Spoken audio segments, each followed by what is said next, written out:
Inclusive, a gente vai falar agora sobre a lei de cotas que deve ser revista no Congresso Nacional e para aprofundar esse tema envolvendo a lei de cotas, envolvendo a questão de oportunidades que levem às universidades e, consequentemente, depois oportunidades que façam com que os negros cheguem a cargos de gestão, de direção. Vou conversar com o reitor da Universidade Zumbi dos Palmares, José Vicente. Me acompanham na entrevista a Larissa e a Raquel, em Brasília e no Rio de Janeiro. Daqui a pouco a Basília Rodrigues vai se juntar a gente também.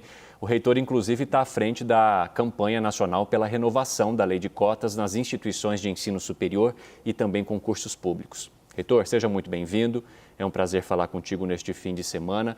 Eu gostaria de saber do senhor se nós podemos afirmar que esse número de quase 40% de ingresso de estudantes negros é justamente a prova de que esse benefício ele é importante e essencial para que cada vez mais pessoas tenham acesso ao ensino de qualidade e à universidade. Boa tarde, um grande prazer falar com todos os amigos da CNN, poder falar com você. Obrigado pela gentileza, pela deferência. Hoje é um dia especial, o Dia da Consciência Negra. Estamos comemorando nesse momento aqui na Universidade Zumbi dos Palmares. Mas seguramente o cardápio está sendo justamente esse, né? Como é que a gente assegura que essa medida possa se consolidar, possa prosperar e possa continuar entregando esses resultados extraordinários que você citou. De fato, para você ter uma ideia, há 20 anos atrás, quando se estabeleceu a lei de cotas, os negros eram 1,8% das universidades públicas, né? Praticamente 20 anos, 15 anos, 10 anos depois, eles são quase 30%. Ou seja, sem essa lei, nada teria acontecido. E se os nossos dados, se os nossos índices de hoje apontam uma iniquidade racial extrema, imagine o que significaria isso sem as cotas no início do terceiro milênio. Então, de modo que ela é necessária, ela é indispensável, ela é inexorável e ela não pode, sob qualquer aspecto, ser desconsiderada nesse projeto de consolidar a nossa república, a nossa democracia e, sobretudo, né, o nosso Estado democrático de direito, em que todos devem ter o direito a oportunidades iguais. Reitor, a gente tem agora a Basília Rodrigues, que vai fazer a próxima pergunta. Ela pediu para entrar aqui. Vou liberar o espaço. Olha lá, o espaço na tela, eu digo, tá, Basília? Fique à vontade. Sobre as cotas mesmo, tudo bem? Eu gostaria de saber como que os alunos que são cotistas devem responder às críticas quando eles passam numa prova como esta e chegam ao ambiente universitário e muitas vezes são inquiridos, né, sobre estarem lá porque são negros e não porque são merecedores, né? Batendo aí no velho dilema, né, da meritocracia, muitos alunos negros, e eu já vi isso, têm dificuldades na sua trajetória acadêmica porque acabam sendo sempre cobrados pela cor, pela cota e não pela sua capacidade intelectual. Muitas vezes eles têm dificuldades até para desenvolver essa capacidade intelectual porque não são bem recebidos pela comunidade acadêmica. Eu não sou uma aluna cotista, gostaria de ter sido, mas não foi este o caminho que eu trilhei. Sempre valorizei e estive com os meus amigos cotistas do lado deles na defesa do negro que passa em cotas para estar numa universidade pública. Mas vivi junto com eles situações como ir ao banheiro e ali, no banheiro de universidade pública, ter um escrito, né? Algo do tipo, aqui só tem aluno negro porque passou em cotas. Alguns desses alunos que não se apresentavam assim racistas em sala de aula porque sabiam que poderiam ser punidos de alguma forma, né, pelos professores, iam ao banheiro e deixavam essas mensagens para algum aluno negro ler. Bom, o senhor já deve ter ouvido tantas histórias, não é? E até vivenciado também. Eu queria que o senhor deixasse, então, aí alguma orientação sobre o que fazer, como reagir a essas críticas. Basília, é muito bom ouvi-la e vê-la, né? Cumprimentar você pela essa carreira fantástica, né? Pela sua posição firme na defesa dessas e de outras medidas que combatam as injustiças. E responder a você, primeiramente, que o aluno negro não precisa ter essa preocupação. nem ter essa carga de responsabilidade de ter que justificar por que ele, o cidadão brasileiro, né, esteja acessando e usufruindo de uma política pública que ele paga com seu próprio salário através dos seus impostos. Ou seja, a universidade pública é a universidade de todos os brasileiros. E cada um construiu os mecanismos para poder nela acessar. O fato é de que os mecanismos que aí estavam não permitiam que essa igualização que nós queremos se manifestasse. Então, não é da obrigação do negro brasileiro ter que apresentar justificativa qualquer para estar usufruindo de um benefício público, né? Segundo, se fizéssemos essa leitura, né, de ponta cabeça, talvez ele pudesse perguntar, então, para o não negro, não é? Por que você está usando essa cota de 100%, né, dessa universidade no cargo como aluno, como professor, como gestor, como dirigente, como fornecedor, não é? E como pesquisador dessa mesma instituição? Então, caberia a ele, porque, ao final de contas, esse serviço público que é de todo brasileiro sempre foi apropriado e aproveitado por esse público. E, ao final, caberia a esse aluno negro dizer que ele, como um cidadão brasileiro, está apenas fazendo cumprir uma lei que define e que determina que esse é um seu direito. E se a lei diz que é direito, ele não tem que discutir com ninguém, né? Então, eu penso que essas medidas assertivas têm que ser a base de qualquer justificativa, porque nós vivemos no Estado democrático de direito. E se uma lei diz que pode, ou se uma lei diz que não pode, qualquer cidadão tem que subordinar ela. Logo, se a lei das cotas diz que deve, que é necessário, que é devido, que é justo, o aluno negro não tem que debater isso com mais ninguém. E, por fim, do ponto de vista humano, o aluno negro está ali para fazer uma competição sadia, né, saudável e leal, né? Todos entraram ali na partida inicial mais ou menos juntos e, ao final, o destaque, a vocacionalidade, o talento vai ser medido na trajetória, mas, sobretudo, na saída dessa universidade.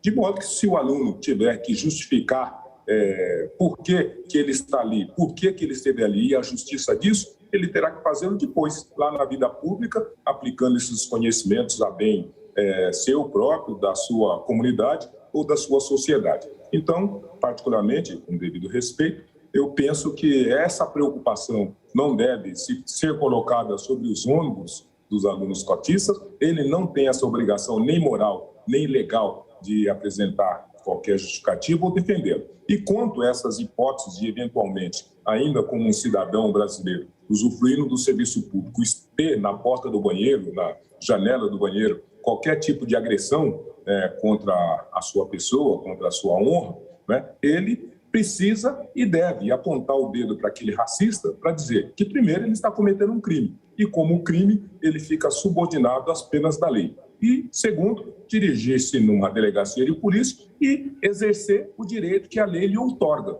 de fazer, processar e punir aqueles que cometem o crime de racismo. Eu acho que tem que ser assim, objetivo, direto, simples assim.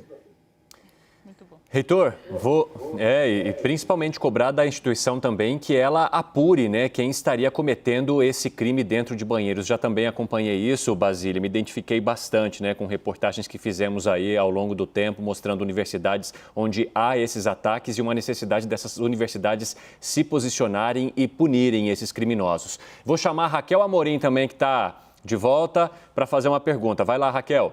Obrigada, Evandro. Reitor, boa tarde. Obrigada por nos atender nesse dia tão significativo com um tema tão relevante, né?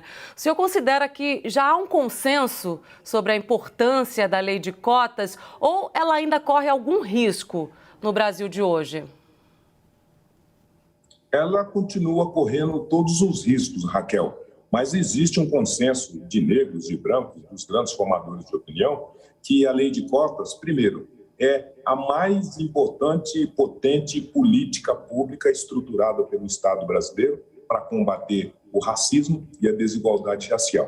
Quer dizer, é a mais importante e a única, né? Então, por conta disso, o consenso em torno da necessidade e oportunidade já foi feita há 10 anos atrás. A sociedade já debruçou sobre isso, consensualizou, foi para dentro do parlamento e contratou, né, fez o pacto legal de que isso é justo, é uma necessidade, é oportuno e é correto. De modo que isso já está feito lá atrás. 10 anos depois, não tem nem que se discutir sobre a legitimidade e sobre a necessidade e também a indispensabilidade de uma ação dessa natureza. Mas, ainda assim, o que nós temos é um cenário externo, principalmente em cima de um discurso ideológico, que coloca mesmo essa verdade como uma pós-verdade, né, que pode ser discutida, que pode ser desqualificada, que pode ser combatida. Então, por conta disso, existe sim um risco, né? E esse risco ele ganha mais corporeidade porque ele traz embutido, talvez, o centro de toda a atenção. Porque segue-se as cotas para negros nas universidades públicas federais, a outra legislação que também vem isso daqui há 10 anos, mais precisamente em 2024, que é a legislação que trata das cotas nos concursos públicos da administração pública federal, ou seja, magistratura, judiciário, Forças Armadas, Petrobras, Banco do Brasil e por aí vai. De modo que se a gente perder, né, permitir esse retrocesso, perder essa lei que aí está, a segunda tacada na destruição dessa política pública será, então, a lei de cotas na administração pública federal. Então, eu acho que hoje nós temos um consenso de que a medida é acertada, é justa, correta, necessária e continua se fazendo extremamente necessária, sobretudo depois dessa pandemia, não é? E, mais ainda, que essa é a única medida que o Estado brasileiro tem, de modo que não tem dúvida se ela precisa ser mantida, precisa, se for o caso, até ampliada. Então, eu acho que hoje tem um momento político que ela vai ser debatida, que é no curso das eleições, né, com linhas ideológicas tão díspares, pode trazer aí um risco e justamente por conta disso que a gente está com esse cuidado e essa atenção de pôr um movimento popular na rua para garantir a prorrogação da lei. Mas eu acho que nós estamos muito consensualizados que a medida é justa e precisa ser mantida e prolongada. Reitor José Vicente, temos Larissa Alvarenga também em Brasília que quer participar. Vai lá, Lari. Oi, reitor. Boa tarde para o senhor. Muito obrigada pela entrevista. Bom, noticiamos então agora há pouco, né, que a lei de cotas ela deve ser rediscutida lá no Congresso. E aí eu estava lendo que o senhor lançou, né, essa campanha de renovação das cotas. São várias entidades que já fazem parte. Eu queria perguntar qual que é a expectativa quando chegar o momento do Congresso analisar a lei de cotas e como que essa campanha está atuando com o Congresso. Conta pra gente. Oi, Larissa. Boa tarde, um prazer em lhe falar. Obrigado pela pergunta.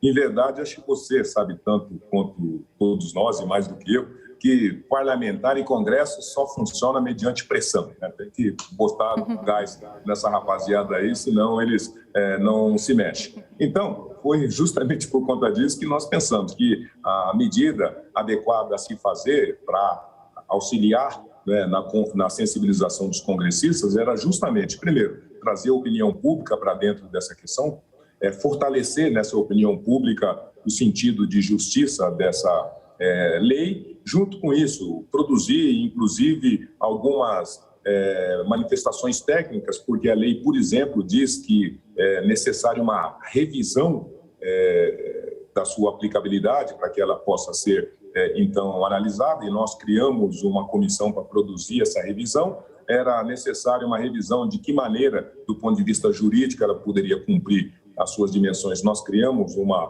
comissão, lastreada por grandes juristas, para fazer essa propositura da lei. A nossa comissão de revisão, por exemplo, conta com a presença do ministro da Educação, Cristóvão Buarque, o ministro da Educação, Henrique Paim, e tantas outras grandes personalidades. E, por final, nós, então, fizemos 2 movimentos. Trouxemos todas as representações sociais. Tem time de futebol, tem torcida organizada, tem escola de samba, tem templo budista, tem, da mesma maneira,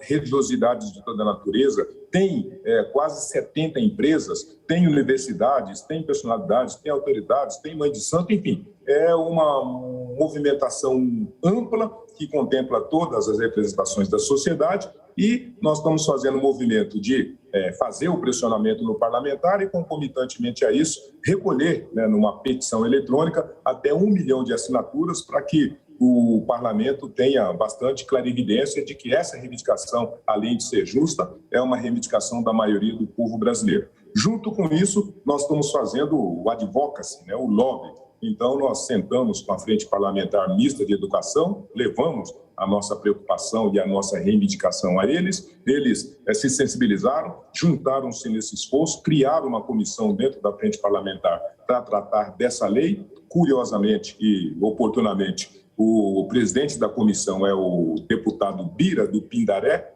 né, do PSB do Maranhão, que também é o autor de um dos projetos de lei que já está tramitando na Câmara dos Deputados.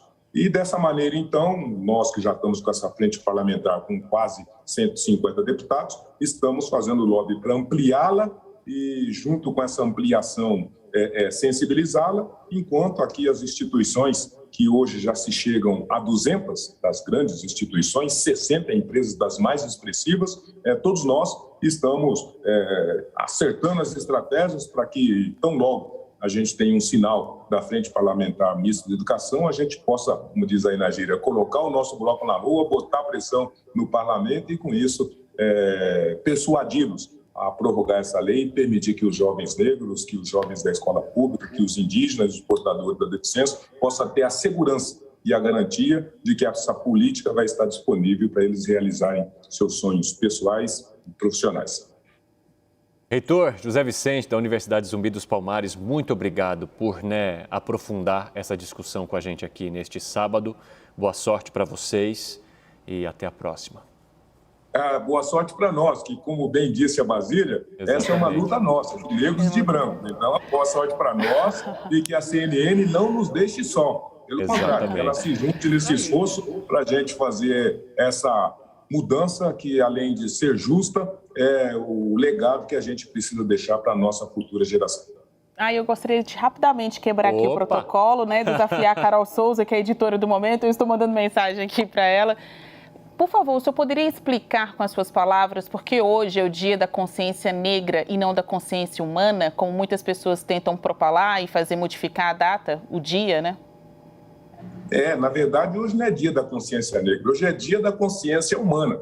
O fato e o dado é de que somente os negros têm tido esse empenho, essa preocupação e essa disposição de fazê-la, né? Basília, conscientizar-se ou fazer o ato da consciência é olhar para dentro, fazer uma reflexão, medir o seu ato, o seu gesto, o seu pensamento, a sua ação e saber o quanto ele está alinhado com aqueles propósitos que você defende para si, defende para os seus familiares, para a sua sociedade e para o seu mundo. Que civilização você quer para os seus? Não é? Então, essa consciência para um país com esses problemas que você já exemplificou muito bem, não é e nunca poderá ser uma consciência de negro. Precisa ser uma consciência de todos os brasileiros, porque ninguém pode se sentir satisfeito, ninguém possa se sentir tranquilo, ninguém pode deitar sua cabeça no travesseiro com um país que mata 50 mil jovens por ano e que 78% desses jovens são jovens negros. Ninguém pode ficar tranquilo e despreocupado, achando que o problema não seja seu,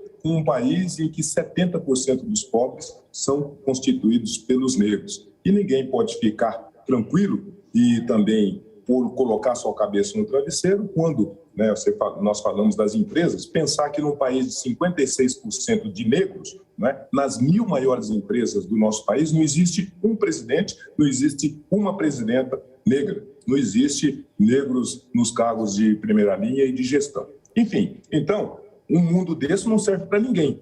E logo, todos deveriam ter essa disposição, esse interesse e essa obrigação e dever civil de fazer essa reflexão da consciência e, a partir dela, atuar para que essa coisa fosse mudada, transformada e esse mundo que fosse bom para todos, indistintamente de cor e raça, tornasse realidade. Então, por conta disso, hoje não é dia de consciência negra, hoje é o dia da consciência dos negros que trouxeram e mantêm essa luta acesa até aqui e que continua chamando os brancos para associarem-se a ele, para que o mundo que seja bom para todos efetivamente seja uma realidade e possa estar pronto para que nossos filhos dele possam usufruir. Reitor José Vicente, muito obrigado por provocar todos com essa reflexão, por tirar um pouco do seu tempo para falar sobre esse assunto com a gente neste sábado. Até a próxima. Um abraço. Muito obrigado a todos. Um abraço.